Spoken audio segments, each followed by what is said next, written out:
Moi, je veux seulement dire qu'on est tombé sur le meilleur rapporteur, puisqu'on n'a plus rien à dire. Voilà. Une retranscription fidèle de nos propos, sauf que William Dross a commis un oubli, il me semble, s'agissant de ma contribution, c'est que l'idée que la propriété serve de fondement à la compensation carbone, c'est son idée. C'est lui qui l'a écrit, et je n'ai fait que la reprendre ensuite et la mettre... Pas de la même manière, mais...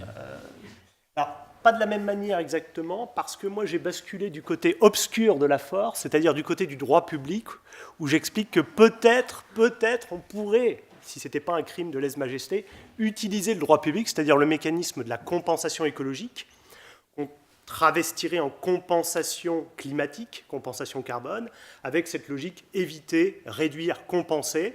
Au moment où une entreprise qui va émettre des gaz à effet de serre veut exercer son activité, elle doit se soumettre à une étude d'impact, eh bien, elle proposerait les mesures de compensation carbone qu'elle compte mettre en œuvre, justement, afin d'obtenir ce fameux principe de la neutralité carbone par rapport à son activité. Voilà. Mais il y avait quand même des points communs. Voilà. Aujourd'hui, sans vouloir remettre en cause la prééminence certainement appelé à sauver le climat, quand même beaucoup encore sur les questions de compensation. Tout de même.